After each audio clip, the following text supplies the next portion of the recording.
The transition from being an executive to a board career or portfolio lifestyle is much more than it appears. The change can be seismic, in fact. Welcome to BoardVision, the official podcast of the NACD, the National Association of Corporate Directors. On this show, we share perspectives from leading corporate directors and discuss what makes boards effective, how they can help companies face challenges today, and become future ready. In this episode, Paul Williams, a trustee of Public Storage and a board member of a number of other organizations, sits down with NACD advisor Susan Paley to discuss how Williams transitioned away from his full-time career towards a portfolio lifestyle. In this very special episode, they'll cover the value that he finds in board service, what it took to shift his mindset from outward achievement to inward fulfillment, and the day-to-day changes he's experienced. Have you heard about the benefits of NACD's certification program? Today's boards operate in a dynamic and rapidly evolving world. The National Association of Corporate Directors provides directorship certification that sets the standard for high-impact board directors. It's more than certification. This is the premier program, preparing directors to successfully navigate an increasingly complex business and governance landscape. NACD's directorship certification will enable you to demonstrate commitment, deliver confidently, and create real value for your organization. Learn more and apply today at nacdonline.org. And now, your host. Paul Williams, delighted does not begin to describe how I feel entering this conversation with you.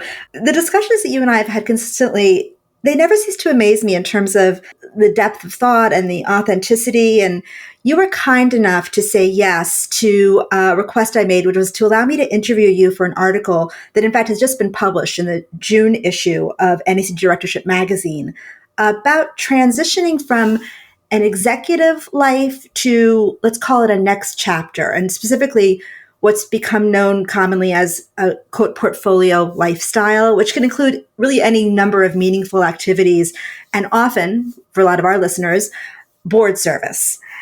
So with that preface having been said, I turn squarely to you, Paul.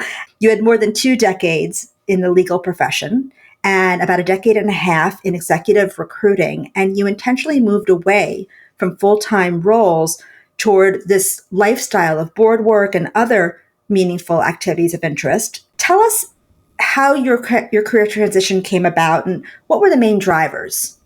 Sure. So I'm a strong believer that one really needs to know what phase of life one is in at any particular moment. So when I had my career as a lawyer, and then I had my second career, I'll call it, as an executive recruiter, during each period, I was very cognizant of kind of how it felt to be living that particular life and pursuing that particular career. What I'm doing now is, number one, serving on several corporate boards. And I've been serving on corporate boards, I should point out, for about 22 years altogether. And I have to gulp when I when I say that. I spend a lot of time with my family. I serve on the board of a school in New York. It's a school that is aimed at helping underserved boys, primarily boys of color. And I'm also spending a lot of time cultivating friendships.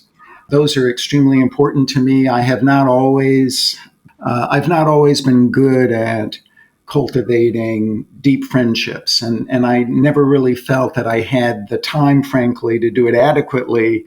And the perfectionist in me didn't permit me to delve into it on a surface level if I couldn't really do it effectively. And now I can do it effectively. So those are the things that I'm really devoted to currently. Why I made the transition. Number one, certainly I had a desire for more control in terms of how I spend my time. And also I wanted more flexibility.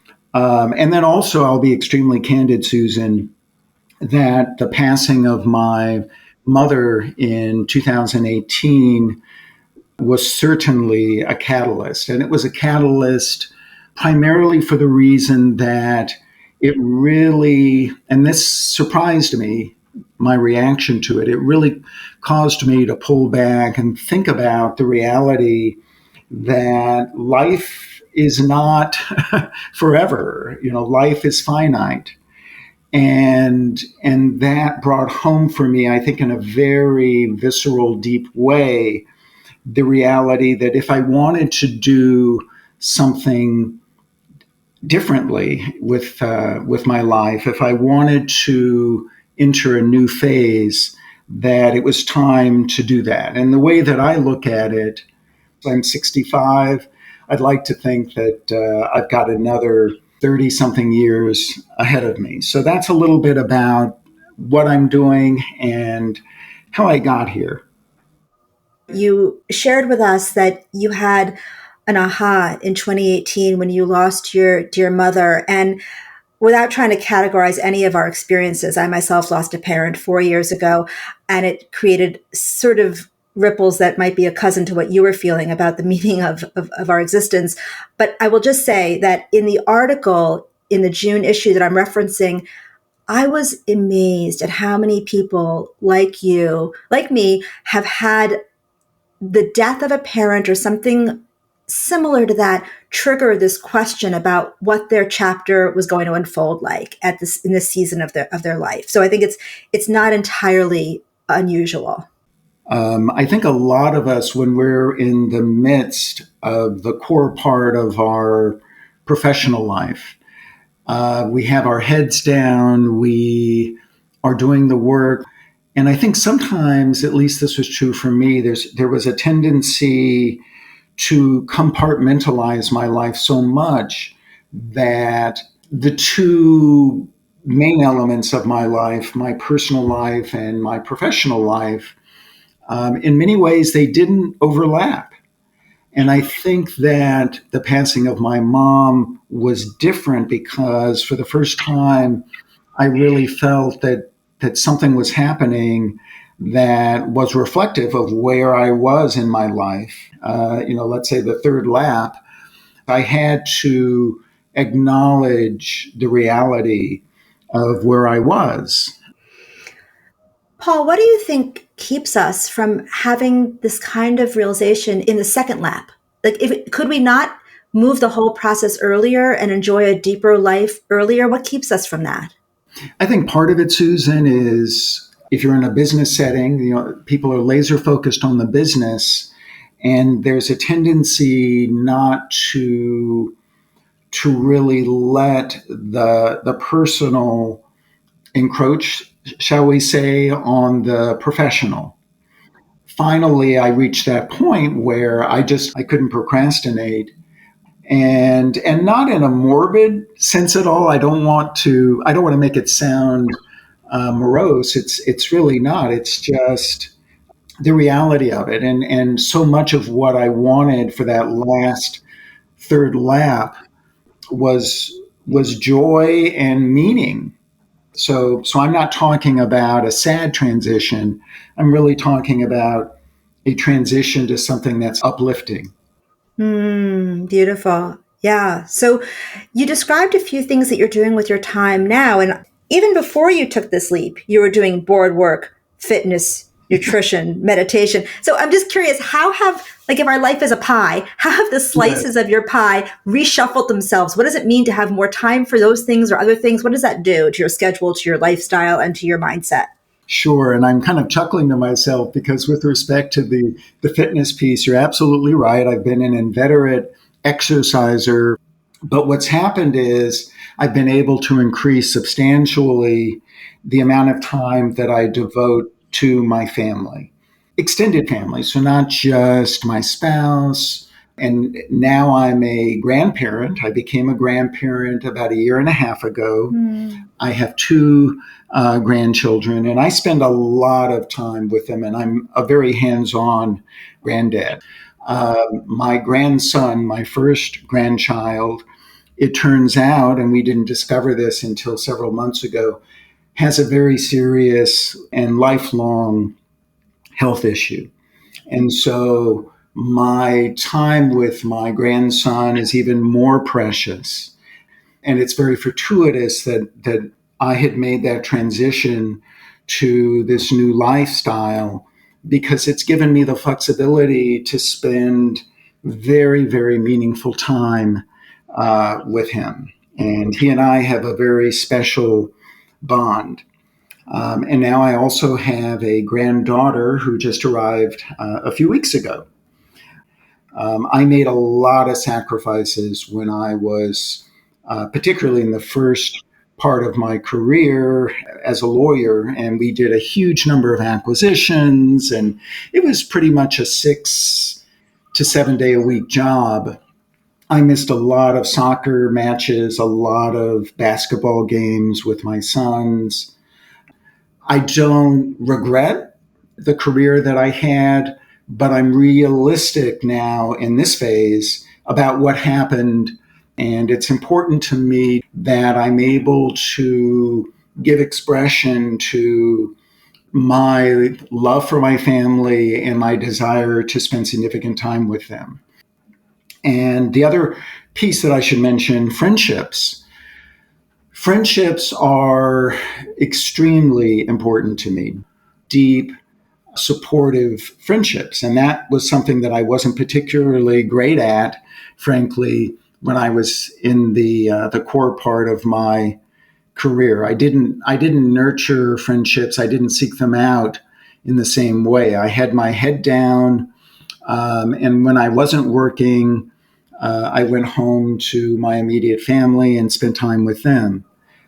To what extent do you think it's common that people in the heart of their career who have, as you say, their head down, aren't able to create the bandwidth to nurture meaningful friendships outside of work? Is that something that applies to all types of, maybe I'll say executives, to all genders? Like, what have you noticed? Yeah, what I would say unequivocally and unabashedly, my experience is that men are not particularly adept at nurturing deep friendships. I don't know whether that's because we, particularly when we're young, have trouble being vulnerable in some ways and really being completely authentic, because somehow it could be perceived as being a sign of weakness. I'm not certain what drives that, what I perceive at least as that gender disparity, but that is my observation. And so at this point in my life, though, I'm at a different place in terms of, number one, being comfortable, being vulnerable, and understanding that if I'm in a friendship with someone, if I'm not authentic, if I'm not candid about what I'm going through, then the other person's not going to be in a position really to be completely supportive. So I don't want it to be a superficial friendship. And believe me, my feeling is this last lap is all about authenticity. I say this jokingly, but also half seriously, I don't have time in the larger scheme of things, because this is the last lap, to waste time. So I would urge others, particularly men who are in my generation, to really embrace the significance and the support that friendships can constitute. Mm. I can imagine that some friendships have bubbled up from 22 years of board service. Is that a significant part of what draws you to board service? And more broadly, what is fulfilling to you about serving on boards? Sure. So first of all, you're absolutely right, because there is some overlap there. A couple of my very, very close friends are people whom I met in a board context. And it's so funny because in the conversations that we have now, I'm thinking of two people in particular, and we're no longer on boards together, And frankly, we don't even talk about our business issues so much. It's really focused on what we're dealing with in real life. But those are people I met through board work. In terms of what's been important to me about my board work, I think really there are a handful of things that I would point to. Number one, board work has kept me very engaged. It's intellectually very stimulating for me. I love the variety of industries I've been exposed to, ranging from restaurants to self-storage to mutual funds. I mean, I've really, when I think about it, I've really seen the gamut of industries. I love the leadership aspects of the board work. And I've had the privilege of serving as a committee chair, I think 6 or 7 times at this point. I've been a lead independent director. I'm going to be chair of a board effective January 1st. So I like the challenge of figuring out how to help a board move forward with respect to a particular issue. I also love the psychology of board work. Boards consist of people, obviously, and I find people to be incessantly interesting. And I consider myself a student of people. And boards definitely deliver in terms of providing insight into what makes for a successful body of people. And so I just find that process to be fascinating. You know, it's funny because I think some people, in terms of what drives them to join boards, it might be the remuneration, but it's interesting because my observation is that most of us who are serving on boards, I think if you were to add up the remuneration from just the board work and you were to compare it to other sources of income, it's actually, I think, a surprisingly small percentage. So it's not really money that's driving the vast majority of us to serve on these boards. It's really the desire to help a business move forward.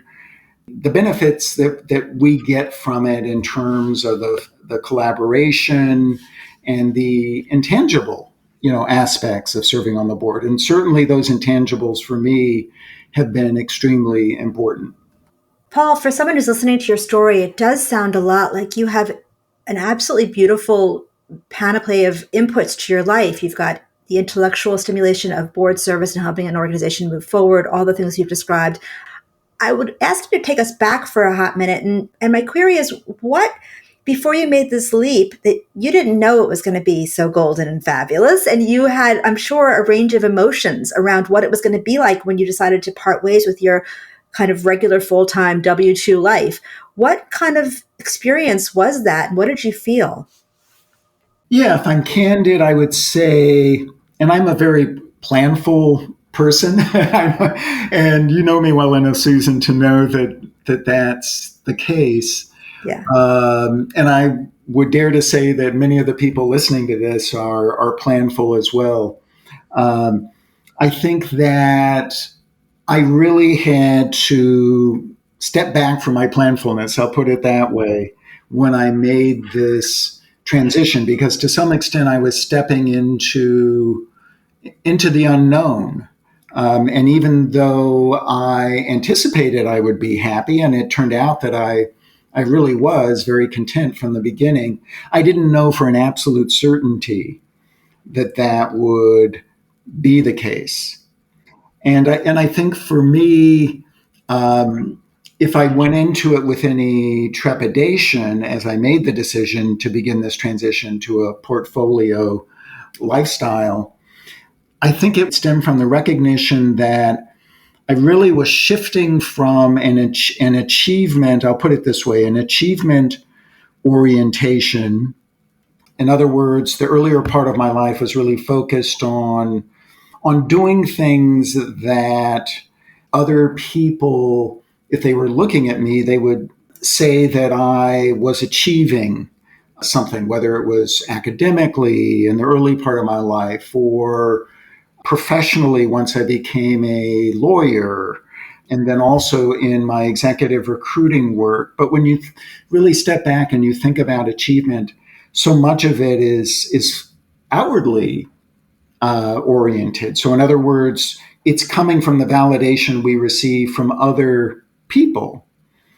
And I think I've been very aware as I've made this transition that it was really time for me to find meaning and joy within. And, to give myself really the flexibility and the freedom to liberate myself from really worrying about how others view what I'm doing, if that makes any sense. And I'm at the point now that I want to be the arbiter of what's important to me. And I don't want to be someone who's focused on, other people's assessment. And I think successful people, achievement-oriented people, I think the time comes when you need to shed some of that to really have a meaningful last lap, so to speak. Paul, you just put something on the table that I'm sure touches people in sort of a deep way, because we all, I think, from the shoulders up, like intellectually, we get that, right? We know that we want to live by our own internal compass, and yet there's so much noise in the system daily in terms of our, as you say, achievement orientation and the material things we need to check off our list. So I'm just curious about, when you move away from the life that you had known into this new pool entirely, there's so many questions that bubble up for me. I mean, you've talked about something at a very meta level around meaning and joy. There's also the, to go from the sort of sublime to the tactical, there's also the issue of calendars open up. You're a long-term planner. You had a big shock to your system, no doubt, when the daily rhythms of your life, of your schedule changed. And I'm just curious, what was the impact of that, either psychologically and emotionally, or more perhaps relevant to the logistics and mechanics of your life? Sure. And again, I'm kind of chuckling to myself because if my loved ones were participating in this conversation, I think they would definitely say that probably the most difficult part of the transition for me was going from having a lot of structure and control to being comfortable with more white space, more of a blank slate. That many days, I wake up in the morning and the calendar doesn't have a lot of rigid things on it. So in other words, I can control that mix, and I may not know when I wake up first thing in the morning exactly what that mix is going to be that day. In other words, I've got to go with the flow. And how's that going, Paul? And it's actually going shockingly well. And after their initial skepticism that I would never be, they felt that it was likely I would not be comfortable not kind of having the same sort of routine that I've had for decades. My loved ones would say, if they were participating in this conversation, they would say that I've adapted, at least I think they would say this, adapted pretty darn well to this new lifestyle, that I'm comfortable now being flexible.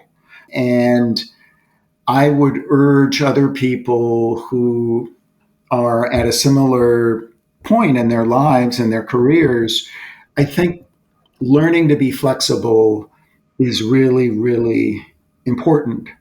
And learning to be able to react to what's happening, particularly with one's loved ones. So I think a lot of this transition consists of acknowledging that sometimes the time comes that you have to let go of the structure, let go of the need or the compulsion maybe to control, and you have to be comfortable and confident that you can create something magnificent out of that white space. You can paint a, a painting that consists of your life that you might never have imagined yourself capable of creating.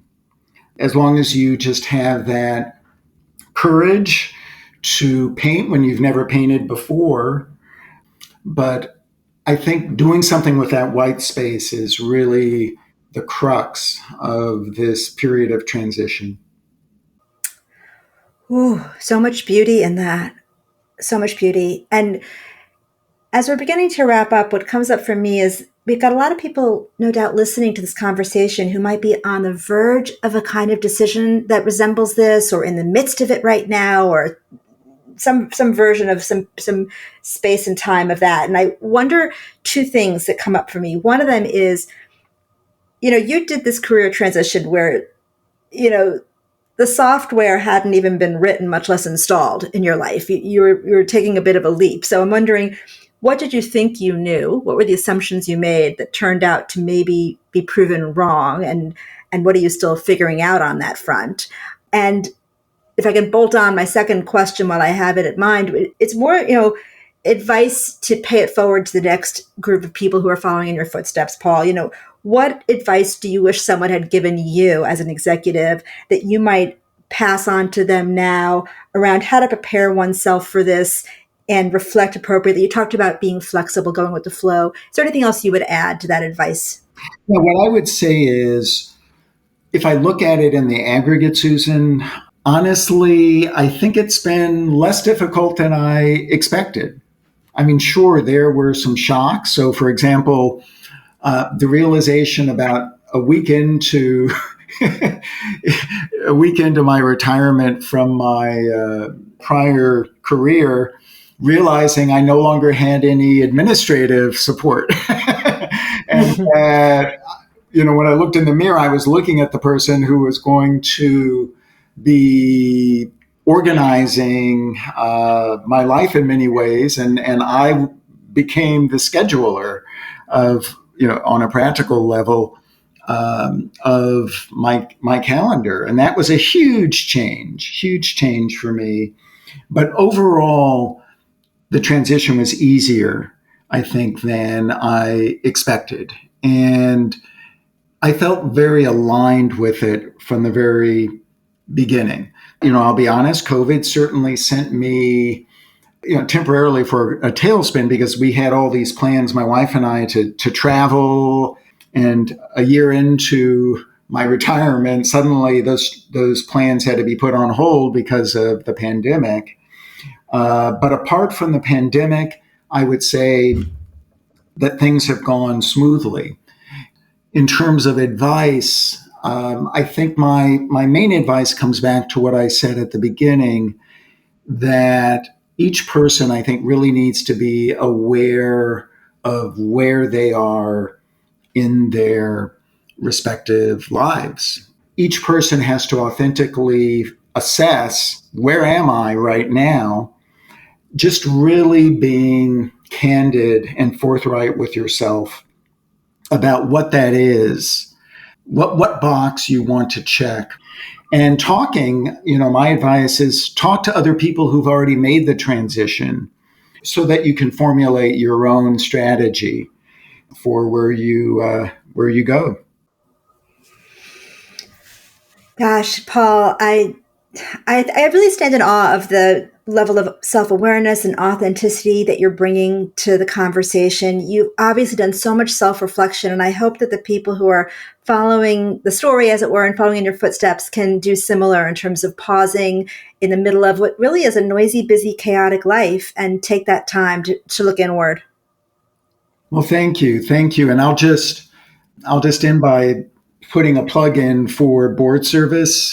It really has been, when I think about my life and my career, board service has really been one of the huge blessings for me to have the opportunity to grapple with the business issues, to have the opportunity to meet the people that I've collaborated with on these boards.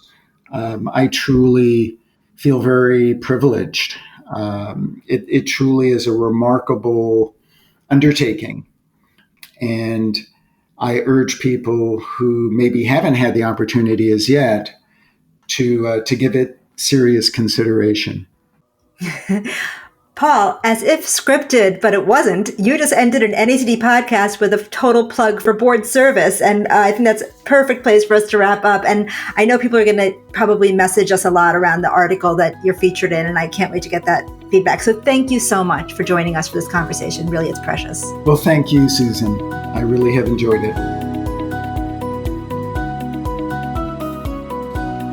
That concludes this episode of BoardVision. We hope you enjoyed listening. Please subscribe and join us next time.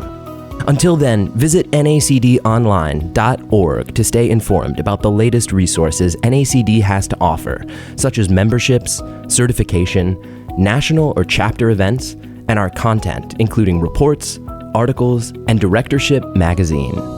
If you enjoyed this conversation, make sure to check out the new summer issue, which features Susan Paley's interviews with other directors who have also navigated big lifestyle changes.